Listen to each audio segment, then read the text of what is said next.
दोस्तों, उड़ने की आशा के आज के 14 जून के एपिसोड की शुरुआत होती है रेणुका से, जो कि साइली को ताना मारते हुए कहती है, अरे पुराने जमाने में डिग्री मिल जाना बहुत बड़ी बात हुआ करती थी, लेकिन आजकल तो चाय वाले के पास भी एमबीए की डिग्री होती है। तभी सचिन इधर अचानक से पानी का ग्लास लेकर आता है और रेणुका को देते हुए कहता है, ये ले पानी पी। तो रेणुका कहती है, क्यों? मैंने तुझे कहा क्या कि मुझे पानी चाहिए करके? तो सचिन बोलता है, नहीं तू मांगी नहीं, पर मैं तेरे को दे रहा है क्योंकि क्या है ना, तेरे अंदर बहुत आग लगी हुई है, तो थोड़ा पानी पिएगी तभी तो आग बुझेगी ना। तभी परेश इधर सचिन को बोलता है, सचिन तुझे लग रहा है जो तू कर रहा है वो सही है? कुछ भी बोलता है, आग लगी है। अरे वहां आग नहीं लगी, बल्कि वहां तो पहले से ही ज्वालामुखी है, तो क्या एक गिलास पानी से वो ज्वालामुखी ठंडी हो जाएगी? तभी रेणुका इधर से बोलती है, अब तुम भी शुरू हो गए ना परेश, इन दोनों के साथ तुम भी मेरा मजाक उड़ाने लग गए। उसे डिग्री मिल गई तो मेरे पेट में क्यों आग लगेगी? तभी उसी वक्त रोशनी, तेजस, रिया ये सब आ जाते हैं और रोशनी इधर रेणुका से पूछती है, किसे डिग्री मिली है काकू? तो साइली इधर से बोलती है, मिली नहीं है बल्कि मिलने वाली है। जूही ने अपने कॉलेज में फर्स्ट क्लास से एग्जाम पास किया है, जिसकी उसे डिग्री मिलने वाली है। तो रिया ये सुनकर इधर बहुत खुश होती है और साइली को बधाई देती हुई नजर आती है और साथ ही साथ कहती है, हमें ना इस मोमेंट को डेफिनेटली साथ में सेलिब्रेट करना चाहिए। और इधर रोशनी भी साइली को कहती है, ये तो बहुत अच्छी खुशखबरी है साइली। तो तेजस इधर रोशनी की इस बिहेवियर को देखकर हैरान हो जाता है और बोलता है, क्या बाबू, काहे की खुशखबरी? आजकल डिग्री लाना कौन सी बड़ी बात है, कोई भी ला सकता है डिग्री।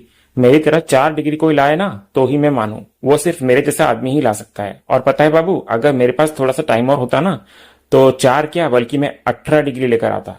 तभी सचिन ये सब सुनकर तेजस को बोलता है, तो क्या करता 18 डिग्री लेकर? क्या भंगार वाला बनता? नहीं ना, वैसे भी बाबा के पैसे ही चला रहा होता तू। और ये जो इतने डिग्री का घुरूर दिखाता है ना तू, ये डिग्री तेरे पास मेरे बाबा की वजह से आया है। बाबा अगर पैसा नहीं दिया होता ना पढ़ाई के लिए तो तंबूरा डिग्री मिलता तेरे को, इसलिए ज्यादा बोल मत, समझा?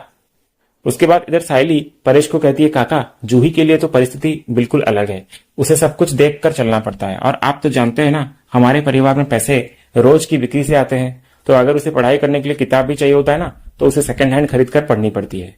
उसने घर का, दुकान का काम संभालते हुए ये सब हासिल किया है। तभी सचिन तेजस को सुनाता है और कहता है, सुना क्या रे, फर्स्ट हैंड किताब से पढ़े हुए सेकंड हैंड बिजनेसमैन? जूही ना दुकान संभालकर साथ साथ पढ़ लिखकर डिग्री हासिल की, और एक तरफ तू एसी के कमरे में बैठकर रुबाब से आई हलवा गरम कर दे, आई चाह गरम कर दे, यही करता रहता है। तो तेजस फिर बोलता है, हाँ तो सबकी अपनी अपनी किस्मत होती है।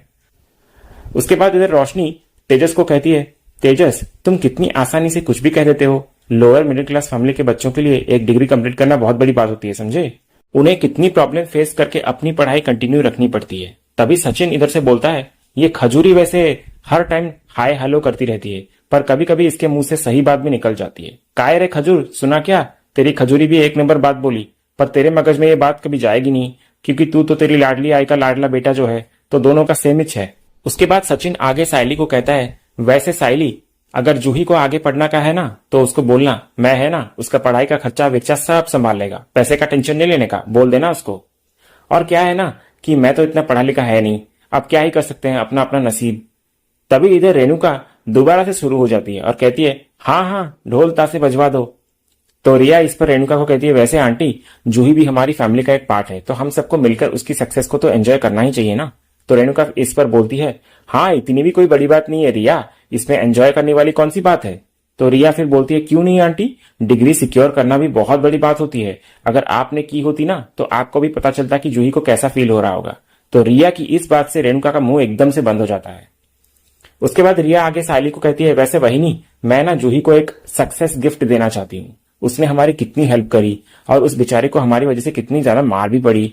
तो रेणुका इस पर फिर बोलती है, अरे रिया ठीक है ना बेटा, वो कौन सी कलेक्टर बन गई है जो तू इतना सब कुछ कर रही है? तभी परेश रेणुका को बोलता है, क्यों रेणु, तुझे इससे क्या प्रॉब्लम है? अगर वो गिफ्ट दे रही है तो जरूरी नहीं है कि वो कलेक्टर बने तो ही उसी को गिफ्ट दिया जाए।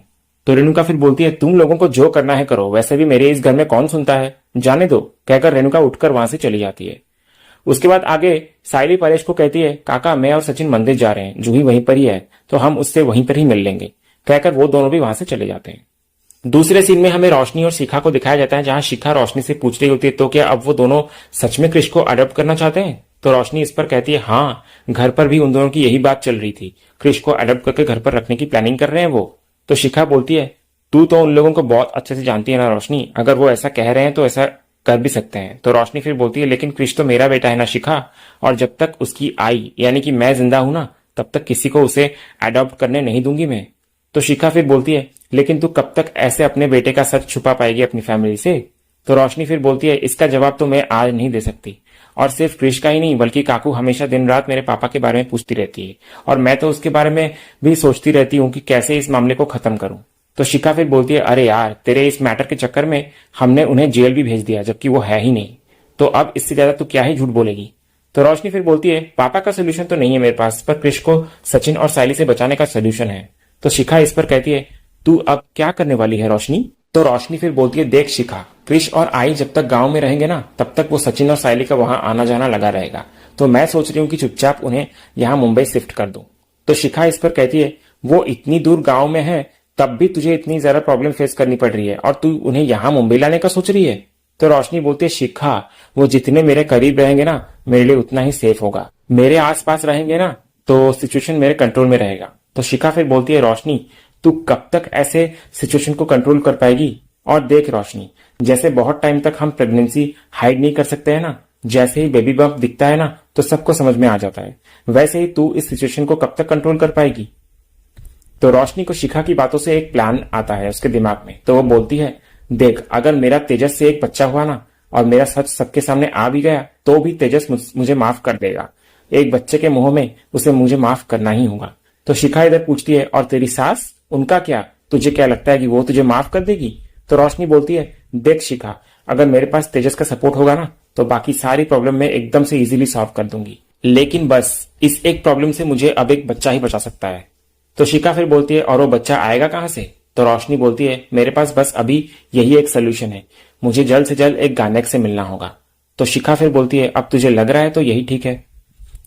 अगले सीन में हम देखते हैं कि सचिन साइली दोनों मंदिर में आते हैं जूही से मिलने, और आते ही साइली जूही को बधाई देती है और कहती है कि तूने हम सबका सर गर्व से ऊंचा कर दिया जूही। उसके बाद साइली जूही को मिठाई खिलाती है और वहां पर मौजूद लोगों को भी मिठाई बांटती हुई नजर आती है। उसके बाद जूही साइली को क्रेडिट देते हुए कहती है ताई मैंने तो सिर्फ किताबों की पढ़ाई की है, लेकिन जिंदगी की असली पढ़ाई की जो सीख आज मेरे पास है वो सिर्फ तेरी वजह से है ताई। कहकर जूही थोड़ी सी भावुक हो जाती है। तभी साइली इधर बोलती है तू रो क्यों रही है जूही, आज कितना अच्छा दिन है तेरे लिए, आज तुझे डिग्री मिली है और मेरी छोटी बहन रोते हुए अच्छी लगेगी क्या। तो जूही फिर आगे बोलती है थैंक यू सो मच ताई मुझे हमेशा सपोर्ट करने के लिए। तो साइली बोलती है तेरी ताई हमेशा तेरे साथ है जूही, और ये सब सिर्फ और सिर्फ तेरी मेहनत का नतीजा है, वरना आजकल कुछ लोग अपने परिवार की परिस्थिति समझने की बजाय दोस्ती यारी के चक्करों में पड़ जाते हैं और अपनी पढ़ाई छोड़कर अपनी जिंदगी बर्बाद कर देते हैं। ये बात साइली बाड़ू यानी कि दिलीप वहीं मौजूद होता है उसको इशारा करके कह रही होती है। उसके बाद इधर साइली जूही को बोलती है तूने हमारे बाबा का सपना पूरा किया है जूही, और अगर आज वो हमारे साथ होते ना तो सबसे ज्यादा खुशी उन्हें होती। और जूही हमारे परिवार में कभी किसी ने कोई डिग्री हासिल नहीं की और तू पहली है और तूने ये सब कर दिखाया। तभी सचिन इधर बोलता है अरे साइली क्या तू भी वापस इधर आकर नल की खोल डाली अपनी। अच्छा खासा जूही शांत खड़ी थी और अब वो भी रो रही है तेरी वजह से। तेरे को तो गर्व होना मांगता है ना कि तूने ये सब जो त्याग किया उसकी पढ़ाई के लिए उसका फल तो मिला। तभी शोभा इधर सचिन को कहती है जमाई बाबू जूही के कॉलेज के मास्टर है ना वो सब भी उसकी तारीफ करते हैं, बहुत नाज है उनको जूही पर। तो सचिन फिर बोलता है अरे काकी होना भी चाहिए ना, जूही ने इतनी मेहनत जो की है और क्या है ना इसको अपनी जिम्मेदारियां मालूम है काकी, क्योंकि बहुत सारे ऐसे लोग को मालूम नहीं रहता ना जिम्मेदारी, वो तो हमेशा भंकस करने में लगे रहते हैं, घर से बाहर निकलने का, कॉलेज पढ़ाई के बहाने टाइम पास करने का, इधर उधर घूमने का, लफंडरबाजी करने का। बहुत लोग ऐसे हैं तो अभी क्या बात करने का चलता, अपने को सिर्फ गर्व होना मांगता है कि जूही ना 1 नंबर डिग्री हासिल की है। फिर सचिन जूही को बोलता है तेरे को आगे जो भी पढ़ाई करने का है जूही टेंशन नहीं लेने का, मैं है साइली है, हम लोग मिलकर कोई जुगाड़ बिठा लेंगे, तेरे को जो करने का है कर, सिर्फ बताने का है कि क्या करने का है तो हो जाएगा। तो जूही फिर बोलती है थैंक यू जीजू, पर मैंने अपनी पढ़ाई अच्छे से पूरी कर ली है, तो अब मुझे बस एक अच्छी सी जॉब चाहिए, क्योंकि आई ने हमेशा हमारे लिए पूरा साल अकेला काम किया, तो अब मैं आई को बिल्कुल भी काम नहीं करने दूंगी। मेरी ताई और मेरी आई ने मेरे लिए बहुत संघर्ष किया है, तो इसका फल उन्हें भी तो मिलना चाहिए ना। तभी शोभा अचानक से भावुक होकर जूही को कहती है आज अगर तेरे बाबा होते ना तो खुशी से उछल पड़ते, काश वो अपनी बेटी की तरक्की देख पाते। उसके बाद आगे हम देखते हैं जूही अपने बाबा के गन्ने के जूस वाली मशीन को देखकर याद करते हुए कहती है पैरों में दर्द होने के बावजूद आप हमेशा यहाँ खड़े रहते थे, दिन रात मेहनत किया करते थे, तो आज जो भी मैंने हासिल किया है वो आप ही की बदौलत है बाबा। कहकर जूही रोने लग जाती है। तो सचिन फिर जूही को समझाते हुए कहता है ए जूही तू रोते काहे को है, तेरा बाबा किधर भी नहीं गया है, इधर ही है तेरे साथ। उनका आशीर्वाद तेरे साथ हमेशा है, इसलिए अभी रोना बंद कर, वरना अच्छा नहीं लगेगा उनको। उसके बाद जूही अपनी पहनी हुई ग्रेजुएट कोट को निकालकर साइली को पहनाती है और साइली उसे पहनकर काफी खुश नजर आती है। फिर जूही इधर बोलती है, ताई मैंने आज जो भी हासिल किया है उसमें सबसे बड़ा योगदान तेरा है, तो इस कोट पर तेरा भी तो हक हुआ ना। फिर जूही दिलीप को बोलती है कि वो उसकी और साइली की फोटो ले, तो दिलीप फिर दोनों का फोटो लेता है और इधर सचिन भी साइली के साथ एक मिलकर एक सेल्फी लेता हुआ नजर आता है। उसके बाद आगे हम देखते हैं साइली दिलीप को बोलती है, बाड़ू तूने देखा ना, जूही ने फर्स्ट क्लास से डिग्री पास की है और हमने तेरी पढ़ाई में भी कोई कसर नहीं छोड़ी थी, लेकिन तूने अपनी पढ़ाई पर ध्यान ही नहीं दिया। तभी सचिन इधर साइली को बोलता है, साइली मैं क्या कह रहा है कि तू यहाँ जूही की खुशियां मनाने आई है ना, तो किधर भैंस के आगे बीन बजा रही है, छोड़ ना, काय को दीवार पर सर मारने का है, तू तेरी बहन का खुशी मना बिंदास। उसके बाद ये कहकर सचिन सवारी उठाने चला जाता है। फिर आगे हम देखते हैं सचिन के जाने के बाद दिलीप साइली को बोलता है, ताई जीजू की प्रॉब्लम क्या है, जूही की तो तारीफ सिर्फ एक बहाना था, पर इनको तो मुझे नीचा दिखाना था, और इनको क्या लगता है कि मैं एक डिग्री हासिल नहीं कर सकता हूं क्या। तो साइली कहती है, बाड़ू ऐसी कोई भी बात नहीं है, सचिन का कहने का मतलब ये नहीं था, और यहाँ सब जानते हैं कि सचिन ऐसे ही बात करता है। तभी शोभा इधर दिलीप को कहती है, बाड़ू जमाई बाबू ने जो भी कहा तेरी भलाई के लिए ही कहा, ताकि तू भी अपनी जूही की तरह अच्छे से पढ़ाई लिखाई करे, उन्हें तेरी चिंता रहती है बाड़ू, इसलिए बोलते रहते हैं तुझे। तो दिलीप फिर गुस्सा होते हुए कहता है, अरे मुझे नहीं चाहिए उनकी फिक्र, मुझे क्या करना है वो मुझे पता है। तो साइली दिलीप को डांटते हुए कहती है, ये किस तरह से बात कर रहा है तू अपनी आई से। तो शोभा इधर साइली को रोकते हुए कहती है, जाने देना साइली, आज का दिन बहुत अच्छा है, तो तू कहाँ इसके मुंह लग रही है, चल हम मंदिर में जाते हैं, बप्पा का भी तो धन्यवाद कहना है। फिर साइली, जूही और शोभा तीनों मंदिर के अंदर चले जाते हैं। इधर दूसरी तरफ हम देखते हैं कि तेजस की शॉप पर रोशनी तेजस को बुलाकर उसे हिसाब दिखाते हुए कहती है, ये क्या है तेजस, यहाँ पर तो 30,000 का हिसाब ही नहीं है और डेली कलेक्शन में से 2,000 भी कम है, ये कैसा बिजनेस कर रहे हो तुम तेजस। तो तेजस बोलता है, वो बाबू क्या है ना, हम लोग कभी कभी बाहर से कुछ ऑर्डर कर देते हैं, एक्चुअली जिस दिन तुम खाना लाती नहीं हो ना, तो मैं बाहर से ऑर्डर कर लेता हूँ। तो रोशनी फिर बोलती है, महीने का 30,000 का बिल तुम्हारे खाने का है, कितने लोगों का खाना ऑर्डर करते हो तुम तेजस। तो तेजस बोलता है, कितने लोग मतलब बाबू, ये मेरे अकेले का ही खाना है, और तुम्हें पता है ना कि मैं कितना बड़ा बिजनेसमैन हूं, तो मैं ऐसे मामूली से होटल से थोड़ी ना खाना मंगवाऊंगा, 5 स्टार से तो मंगवाना पड़ेगा ना, इज्जत का सवाल है ना बाबू, तो समझा करो। तो रोशनी बोलती है, तो अपनी इस इज्जत को बचाने के लिए कुछ पैसे सेव किया करो तेजस, तुम्हें पता है ना कि जितने का तुमने खाना खाया है उतने लोगों की मंथली सैलरी होती है, तो तुम्हें कुछ भी फर्क नहीं पड़ रहा है क्या। और याद है ना कि घर पर 50,000 देने का वादा किया था तुमने, वो भी सबके सामने। तो तेजस फिर बोलता है, अरे बाबू डोंट वरी, मैं सब कुछ हैंडल कर लूंगा, देखना पैसा अपने आप हमारे पास चल कर आएगा। तुम भूल गई क्या कि वो एस्ट्रोलॉजर ने क्या बोला था कि ये जो मैंने शर्ट पहनी है ना, ये मेरा रक्षा कवच है, तो मुझे कुछ भी नहीं हो सकता, कोई भी प्रॉब्लम मेरे सामने नहीं आएगी, देख लेना तुम। तो रोशनी फिर बोलती है, ओ गॉड तेजस, तुम और तुम्हारा ये अंधविश्वास, देखो मेरी बात कान खोलकर सुन लो, अब तुम्हारे ये जो फिजूल खर्चे है ना, वो तुम्हें बंद करने होंगे। अगर तुम ऐसे ही फिजूल के खर्चे करते रहे ना, तो हमें बिजनेस आगे बढ़ाने में प्रॉब्लम्स आएंगी, तो तुम्हें ये बात समझनी होगी तेजस। तभी उसी वक्त एक आदमी आता है शॉप पर और तेजस को आकर कहता है, सर आपका अकाउंट जिस बैंक पर है मैं उसी बैंक से आया हूं, और हमारी बैंक की तरफ से ना आपको एक क्रेडिट कार्ड सैंक्शन हुआ है, तो सर अगर आप एक्सेप्ट करोगे तो जल्दी डिलीवरी हो जाएगी। तभी रोशनी इधर तेजस से पूछती है, तुमने क्रेडिट कार्ड के लिए अप्लाई किया, कब किया, मुझे तुमने बताया क्यों नहीं। तो तेजस बोलता है, मुझे तो खुद ही नहीं पता बाबू। उसके बाद तेजस उस आदमी से कहता है, पर सर मैंने तो कोई क्रेडिट कार्ड अप्लाई नहीं किया। तो वो आदमी कहता है, सर ये आपके अकाउंट ट्रांजैक्शन के बेसिस पे आपको कार्ड ऑफर किया गया है, और ये कार्ड कोई नॉर्मल कार्ड नहीं है, इसकी जो लिमिट है ना सर 10 लाख की है, और आप इसे कहीं भी यूज कर सकते हैं। तो तेजस ये सुनकर बहुत ही खुश हो जाता है और रोशनी को कहता है, देखा बाबू, मैंने कहा था ना कि पैसे खुद हमारे पास चलकर आएंगे, देखा मेरे शर्ट का कमाल। उसके बाद इधर तेजस उस आदमी से पूछता है, तो इसमें और क्या क्या फैसिलिटीज हैं और मुझे क्या क्या डॉक्यूमेंट्स देने पड़ेंगे। तो वो आदमी बोलता है, नो सर, डॉक्यूमेंट्स की कोई जरूरत नहीं है, बिकॉज हमारे बैंक के पास आपकी पहले से ही डॉक्यूमेंट है, इसलिए ही तो बैंक ने आपको ये कार्ड सैंक्शन किया है, और ये कार्ड तो सिर्फ आप जैसे बड़े बिजनेसमैन के लिए है सर।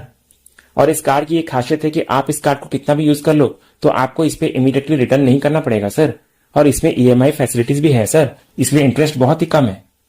तभी इधर रोशनी उस आदमी को थोड़ी देर के लिए वेट करने को कहती है और तेजस को खींचकर एक साइड पर ले आती है और कहती है, तेजस हमें इस क्रेडिट कार्ड की कोई जरूरत नहीं है, तो मत लो इसे। तो तेजस बोलता है, पर क्यों जरूरत नहीं है बाबू, और ऐसा क्यों बोल रही हो तुम। तो रोशनी फिर बोलती है, पागल हो गए हो क्या तुम, अरे ये ऑफर सिर्फ लोगों को लुभाने के लिए होते हैं, और ये क्रेडिट कार्ड एक लूप की तरह होता है, एक बार फंस गए ना तो कभी बाहर नहीं निकल सकते। तो तेजस बोलता है लेकिन बाबू ऐसा कुछ भी नहीं होने वाला। और तुम्हें पता है ना कि ये क्रेडिट कार्ड ना कोई आम आदमी के लिए नहीं है बल्कि हम जैसे बिजनेसमैन के लिए है। और ये भी तो देखो ना बाबू कि बैंक सामने से हमें क्रेडिट कार्ड ऑफर कर रहा है with low rate of interest, तो प्रॉब्लम क्या है बाबू। तो रोशनी फिर बोलती है नहीं तेजस, ये बहुत बड़ा अमाउंट है तो हमें सोच समझकर डिसीजन लेना चाहिए। इसकी वजह से सिर्फ हमारे खर्चे बढ़ेंगे और कुछ नहीं होगा, इसलिए मत लो तुम इसे। तो तेजस फिर आगे बोलता है अच्छा ठीक है बाबू, आई प्रॉमिस कि ये क्रेडिट कार्ड हम तब यूज करेंगे जब शोरूम का कोई खर्चा होगा। तो तुम ऐसे छोटे से क्रेडिट कार्ड के लिए क्यों स्ट्रेस ले रही हो। तो रोशनी फिर बोलती है मेरी बात मानो तेजस, क्रेडिट कार्ड ना हम जैसे मिडिल क्लास लोगों को फंसाने के लिए होता है। इतने सारे पैसे हाथ में देखकर पता भी नहीं चलेगा कि खर्चा कितना बढ़ गया है, और फिर वही बैंक रिकवरी वाले हमारे पीछे भागते रहेंगे रिटर्न के लिए। तो तेजस फिर बोलता है पर बाबू तुम थोड़ी ना मिडिल क्लास हो, तुम्हारे डैड तो बहुत बड़े बिजनेसमैन है ना दुबई में। तो रोशनी बोलती है हाँ पर तेजस मैं हमारी बात कर रही हूँ, क्रेडिट कार्ड हम लेंगे तो बिल्स तो हमें पे करने पड़ेंगे ना, कोई बाहर वाला थोड़ी ना आएगा बिल पे करने के लिए। तो तेजस फिर बोलता है बाबू डोंट वरी ना, मैं सब संभाल लूंगा आई प्रॉमिस। कहकर तेजस उस आदमी के पास चला जाता है और उससे जाकर कहता है मैं इंटरेस्टेड हूँ कार्ड लेने में, तो आप बताइए कि इसके अलावा और कोई प्रोसीजर तो नहीं है ना। फिर वो आदमी तेजस को एक फॉर्म देता है साइन करने के लिए। तो तेजस बिना देखे फटाक से उस फॉर्म में साइन कर लेता है और उस आदमी से पूछता है तो सर मेरा कार्ड कब तक आ जाएगा। तो वो आदमी कहता है आपको आपका कार्ड 7 वर्किंग डेज में मिल जाएगा। कहकर वो आदमी चला जाता है। इधर दूसरे सीन में हम देखते हैं कि सचिन रास्ते में सवारी लेकर जा रहा होता है और सवारी एक औरत और उसका एक बच्चा होता है और उस बच्चे के हाथ में एक ट्रॉफी होती है। तो सचिन ये देखकर उससे पूछता है कायरे चैंपियन, ये ट्रॉफी किस लिए है, क्या पढ़ाई में अव्वल नंबर लाया है क्या। तो वो बच्चा बोलता है अंकल आज फादर्स डे है और हमारे स्कूल में ना आज एक स्पीच कंपटीशन था, तो उसी कंपटीशन में मैंने अपने पापा के लिए स्पीच बोली थी और देखो मैं जीत गया और मुझे स्कूल से ट्रॉफी भी मिली। तभी सचिन उस बच्चे को बोलता है तेरे को मालूम है कि मेरा बाबा भी मेरे लिए हीरो है।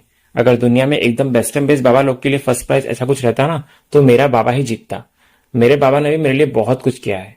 फिर सचिन उस बच्चे को कहता है वैसे तेरे को मालूम है छोटे चैंपियन, तू ना आगे जाकर जिंदगी में बहुत अच्छा इंसान बनेगा और तू बहुत तरक्की भी करेगा क्योंकि तेरे को तेरे बाबा का अहमियत है और तू तेरे बाबा से बहुत प्यार करता है और उसकी इज्जत भी करता है। तो बाबा का आशीर्वाद रहा ना सर पर तो एकदम रॉकेट के माफिक ऊपर जाएगा तू मस्त। फिर वो बच्चा जो होता है सचिन को थैंक यू कहता है और उसकी आई के साथ चला जाता है कार से उतरकर। और इधर दूसरी तरफ सचिन कार से बाहर आकर उस बच्चे की फादर्स डे वाली बातों को लेकर सोचने लगता है और मन ही मन में खुश होता है। और इसी सीन के साथ ही आज का ये एपिसोड यहीं खत्म होता है। तो दोस्तों आज का ये वीडियो आपको कैसा लगा कमेंट सेक्शन में जरूर बताइएगा और वीडियो को लाइक भी कीजिएगा, शेयर भी कीजिएगा, सब्सक्राइब करना तो बिल्कुल भी मत भूलिएगा ताकि ऐसे ही रोज लेटेस्ट एपिसोड के अपडेट्स आप टेलीविजन से पहले पा सकें। तो मिलते हैं हम एक नए एपिसोड के रिव्यू में, तब तक के लिए स्वस्थ रहें, मस्त रहें।